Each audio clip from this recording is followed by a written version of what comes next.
इतना बड़ा 700 करोड़ रुपए का प्रोजेक्ट ठप हो चुका है, खंडर हो रही है बिल्डिंग्स। ये सोचिए, आंखों पर कबूतर पड़ने आते हैं यहाँ पे। पहली बात तो कोचिंग हब बनाया जनता की पाई से, आपके और हमारे 700 करोड़ रुपए से इतनी बड़ी इमारतें, इतना बड़ा प्रोजेक्ट तैयार किया गया। और अशोक गहलोत का ड्रीम प्रोजेक्ट अब बदलता जा रहा है खंडर प्रोजेक्ट में। जी हाँ, अशोक गहलोत का dream project coaching hub, Ashok Gehlot ने जिसे जनता के 700 करोड़ रुपए से 700 करोड़ रुपए से इस कोचिंग हब को बनाया गया। आप एक बार देखिए कितना बड़ा, और सोचिए तो बहुत छोटा सा हिस्सा है जिसमें हम अभी मौजूद हैं। कितनी बड़ी बिल्डिंग, कितना सारा पैसा लगाकर अशोक गहलोत ने इस अपने सो कॉल्ड ड्रीम प्रोजेक्ट को बनाया, लेकिन ये पूरी तरह से ठप हो चुका है। और आपको बता दूं, इस पूरे प्रोजेक्ट में 700 करोड़ रुपए जो लगा है, वो पाई वो एक रुपया जनता का है, आपका है और हमारा है। और वो इस तरीके से, वो बिल्डिंग्स इस तरीके से खंडर हो रही हैं। अब आपको इस प्रोजेक्ट के बारे में थोड़ा सा बता देती हूँ। ये अशोक गहलोत का ड्रीम प्रोजेक्ट था। इसे इसलिए बनाया गया, अशोक गहलोत जी चाहते थे कि सारे जो भी कोचिंग सेंटर्स हैं अलग अलग जगह पर जयपुर में, वो सभी आएँ और यहाँ पर आकर संचालित हो जाएँ। अब इस प्रोजेक्ट की हालत देखिए कैसी हो रही है। एक बार वहाँ पे देखिए पंखों पर कबूतर पड़ने आते हैं यहाँ पे। पहली बात तो कोचिंग हब बनाया, कोचिंग के नाम पर ना यहाँ पर एक भी स्टूडेंट है, ना एक भी टीचर है। कबूतर यहाँ पर पंखों पे बैठे, पंखों की पंखुड़ियाँ जो हैं वो टूटी पड़ी हुई हैं, जगह जगह बिल्डिंग के कांच टूटे हुए हमको दिखाई दे सकते हैं यहाँ पर। तो अभी सोचिए, अशोक गहलोत ने इसे 700 करोड़ रुपए लगाकर इतना बड़ा प्रोजेक्ट तैयार किया, और ये प्रोजेक्ट 2 साल से यहाँ पर एक भी कोचिंग संस्थान नहीं आई है। ना यहाँ पे स्टूडेंट्स आते हैं, ना यहाँ पे टीचर्स आते हैं। अब वो क्यों नहीं आते वो आपको बताते हैं। पहली बात तो ये देखिए, पॉसिबल नहीं है कि जो बड़े बड़े कोचिंग संस्थान हैं जो ऑलरेडी अच्छे से सेटअप होकर बैठे हैं, वो अपना सेटअप छोड़ के यहाँ गहलोत जी के सेटअप में आएंगे। सबसे पहली बात। दूसरी चीज़ ये कि कोचिंग्स के पास बहुत ज़्यादा स्ट्रेंथ होती है स्टूडेंट्स की, कईयों के पास तो 1,00,000 2 लाख भी होती है। जो बड़े बड़े कोचिंग संस्थानों की हम जो बात करें, वो जो शिफ्ट्स में काम करते हैं, उनकी 1,00,000 2 लाख होती है। अब वो यहाँ पे इन बिल्डिंग्स में समा जाएँ, ये पॉसिबल नहीं है। उनकी वर्किंग सिचुएशंस, उनकी ज़रूरतें, उनकी रिक्वायरमेंट्स कुछ और होती है, और ज़रूरी नहीं है बिल्डिंग्स उन रिक्वायरमेंट्स को पूरी की जाए। यानी अशोक गहलोत को बस यही समझ लीजिए, गहलोत साहब को बस एक बार आइडिया आया होगा कि मेरे को ऐसा प्रोजेक्ट तैयार करना चाहिए, गहलोत साहब ने जनता का पैसा उठाया और बना दिया।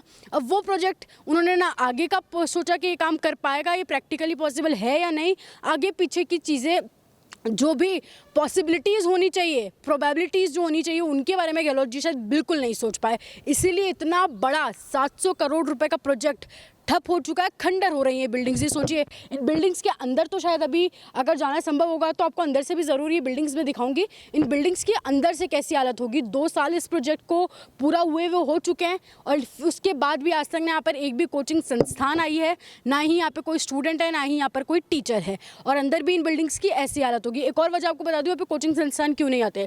ये इतनी बड़ी कोचिंग है, ठीक है, इतनी बड़ी बड़ी बिल्डिंग्स है। अगर यहाँ पे एक साथ बैठे तो शायद लाखों बच्चे बैठ सकते हैं, पर एंट्री और एग्जिट का अगर आप देखेंगे तो यहाँ पे कोई इमरजेंसी एग्जिट है, अगर भगवान ना चाहे कोई दुर्घटना हो जाए तो वैसी कोई व्यवस्थाएं नहीं की गई है। बस ये बड़ी बड़ी बिल्डिंग्स जो है खड़ी कर दी गई हैं।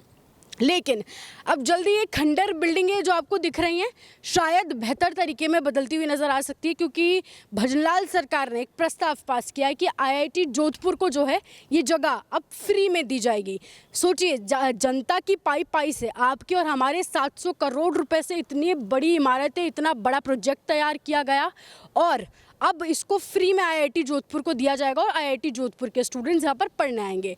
अब इससे एक और चीज़ आपको बताती हूँ, तो अब ये बिल्डिंग यहाँ पर बनी, सुनिए, इसमें जनता का, आपका और हमारा पैसा तो वेस्ट हो ही गया। अब इसके आसपास के जो क्षेत्र हैं, आपको बताती हूँ, इतना बड़ा प्रोजेक्ट बन रहा है, 700 करोड़ रुपये लगाकर अशोक गहलोत ने इतना बड़ा प्रोजेक्ट तैयार किया है 700 करोड़ रुपये लगाकर। तो आसपास के क्षेत्र के लोग भी बड़ा क्विक हो गए होंगे, वो इतना बड़ा प्रोजेक्ट चल रहा है, स्टूडेंट्स यहाँ पर पढ़ने आएंगे, आसपास रहेंगे, आसपास हॉस्टल्स PG होने चाहिए, रेस्टोरेंट्स होने चाहिए, मेस होनी चाहिए खाने के लिए। तो लोगों ने ज़मीनें खरीदी होंगी कि हम PG बना लेंगे, हम हॉस्टल बना लेंगे, स्टूडेंट्स रहेंगे यहाँ पे, क्योंकि बड़ी जाहिर सी बात है, बच्चा जहाँ पे बाहर से पढ़ने आ रहा है तो आसपास ही रहेगा। तो लोगों ने ज़मीनें खरीद ली। अब गहलोत जी का प्रोजेक्ट तो ठप हो गया, तो आसपास जब उस समय ज़मीनें जो महंगी हुई, जो ज़मीनों के दाम बढ़े, जिस वजह से बढ़े, अब सोचिए वो लोग भी कितना नुकसान में होंगे जो बड़े बड़े PG हॉस्टल्स तैयार करके बैठ गए इस कोचिंग हब के भरोसे, उनका भी धंधा चौपट हो गया गहलोत जी के इस प्रोजेक्ट के चक्कर में।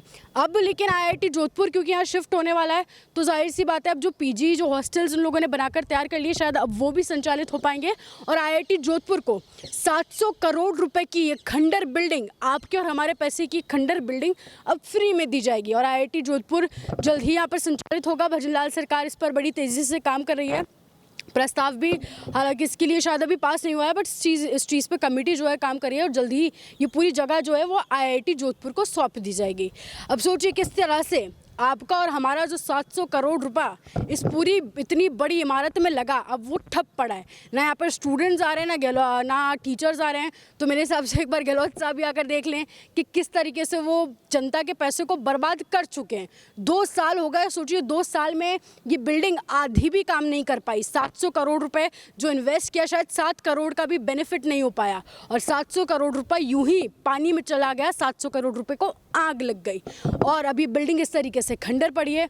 और ये तो कुछ छोटे मोटे प्रोजेक्ट्स जो हम आपको दिखा देते हैं हमारे आसपास हैं, और तो शायद कागज़ों में कहीं ना कहीं ज़रूर दबे हुए पड़े होंगे, जहां आपका और हमारा पैसा जो हम टैक्स में सरकार को देते हैं साल दर साल, और वो इसी तरह से ठप हो जाता है।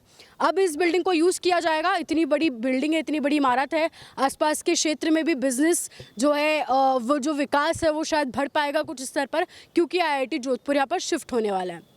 खैर, आप क्या कुछ सोचते हैं इस इतने बड़े ठप प्रोजेक्ट के बारे में? ज़रूर बताइएगा कमेंट सेक्शन में, और ऐसे ही जुड़े रहना राजस्थान के साथ।